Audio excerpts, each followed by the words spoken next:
ən çox problemlərdən biri itlərin həyatda toyuqları parçalaması, yeməsi, qovalaması, yaralaması və s. Biz bunun qarşısını necə ala bilərik? Bunun bir dəfəlik həlli yoxdur. Bunu bəri başdan deyin biləsiniz.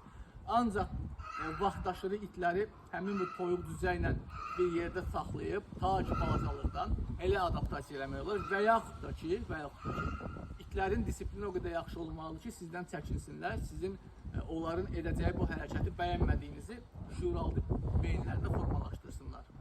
Və biz indi onu 2 dənə Rottweilerin üstündə yoxlayacağıq.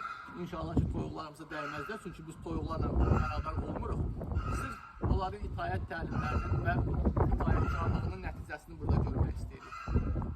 Rocky, gəlin bura. Gəl, gecə.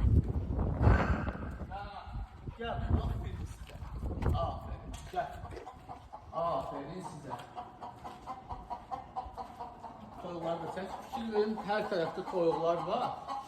Gəl bura, aferin sizə. Aferin, gəl, yanma. Gəl, bravo. Bravo. Gəl.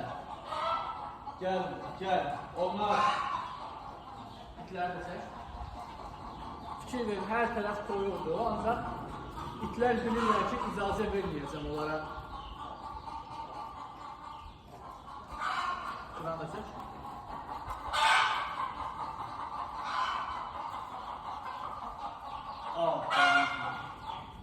Yerimizdə, sıxın. Yerimizdə. Artıq itaət öz sözünü deyir. Yəni itlər artıq bilirlər ki, toyuqlara, düzələrə dəymək olmaz.